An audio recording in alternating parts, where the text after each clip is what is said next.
Aujourd'hui, j'ai une belle histoire inspirante d'un père et son fils. Je pense que tu la connais, j'en ai déjà parlé dans un live il y a quelques mois. Mais bon là, comme c'est la série des 10 histoires inspirantes, je voulais vraiment l'expliquer un petit peu plus en détail et plus approfondir le pourquoi du comment. Salut à toi, c'est Antoine Redel de Get Up and Be Happy, coach conférencier. Je suis ravi de te revoir aujourd'hui pour cette 8e vidéo sur la série de 10 des histoires inspirantes. L'histoire inspirante est la suivante. C'est un enfant qui demande à son père, écoute papa, c'est quoi le bonheur? Est-ce que tu peux m'expliquer ce que c'est le bonheur? Le père il dit, ok mon fils, donne-moi la main, on va aller en ville. Et donc ils vont en ville avec un âne. Le père prend son fils, met son fils sur le dos de l'âne et ils partent en ville faire des courses. Ils passent devant des gens et ces gens-là, mais ils se disent, mais regardez-moi ce fils indigne qui laisse son vieux père marcher à côté de l'âne alors qu'il aurait pu dire à son père, voilà, va sur l'âne, moi je suis jeune, je peux marcher. Le père regarde son fils et lui dit, bon, alors rentrons à la maison. Le lendemain, pareil. Sauf que cette fois-ci, c'est le père qui va sur l'âne. Et là, ce même groupe de personnes regardent le père et son fils et l'âne et disent, regarde ce père indigne qui laisse son jeune enfant marcher par terre dans la boue. C'est inadmissible, c'est n'importe quoi.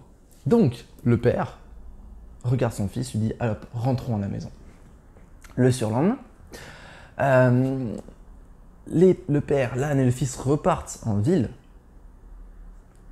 et vont tous les deux sur l'âne. Le père et le fils sur l'âne. Et là, ces gens-là, les mêmes, disent « Regardez-moi comme ils sont indignes, les deux sur l'âne, ils surchargent le pauvre âne. C'est débile. » Le père regarde son fils, il dit « Bon, rentrons à la maison. » Et le lendemain, le père et le fils revont en ville, mais cette fois-ci, les deux marchent à côté de l'âne.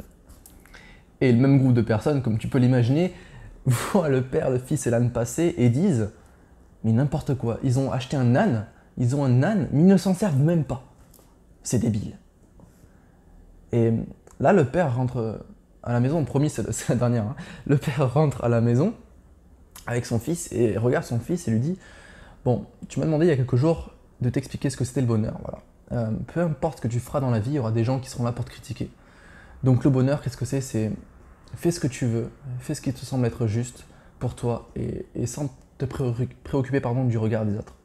C'est ça le bonheur. » Cette histoire, elle est profonde, j'aime beaucoup parce que aujourd'hui, on a trop envie de faire plaisir aux autres, on a trop envie de changer nous-mêmes pour s'adapter aux autres, alors que ce n'est pas vrai. Le bonheur, il réside dans le fait qu'on doit vivre pleinement sa propre vie, sans se poser de questions, et surtout en ne voulant pas essayer de modifier sa propre personnalité pour s'adapter aux autres. Parce que peu importe ce qu'on fera, peu importe ce que tu feras, ben, il y a des gens à qui ça ne va pas plaire, ça c'est certain. J'ai reçu des critiques vives hein, par rapport à ce que je fais avec Get Up and Be Happy par exemple. Hein. Peu importe ce que tu feras, peu importe ce que tu feras, tu auras des gens contre toi. Et si tu essaies de plaire à tout le monde, tu ne trouveras pas le bonheur. Parce que ça veut dire que tu ne seras pas toi, tu seras différent de personne. Donc affirme-toi, affirme la personne que tu es, affirme ce feu intérieur que tu as. Et montre-le aux gens. Et s'il y a des gens à qui ça ne plaît pas, c'est pas grave, c'est leur point de vue. On rentre dans le jeu de paradigme. C'est ton paradigme, c'est ta façon de voir les choses, respecte-la. Les autres ont une autre façon de voir les choses, ont d'autres paradigmes, respecte-les. Il y a des fois, ça peut pas matcher, c'est juste pas possible. Ok, on est des humains, on est des êtres sociaux, on veut la paix, etc. Dans la majorité des cas.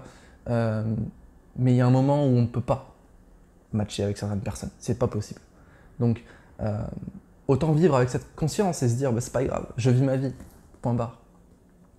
Voilà, j'en ai fini pour cette histoire et cette interprétation personnelle. Si toi aussi tu veux créer un impact positif, bah moi je te propose vraiment de partager la vidéo. Tu peux aussi mettre un petit pouce bleu, like la vidéo. Et ce que j'aimerais bien aussi, c'est que tu me mettes en commentaire des idées de vidéos que tu aimerais que je traite, ou même des histoires. Il reste 2 vidéos, donc tu peux bien sûr m'envoyer en MP ou en commentaire une histoire que tu aimerais que je raconte.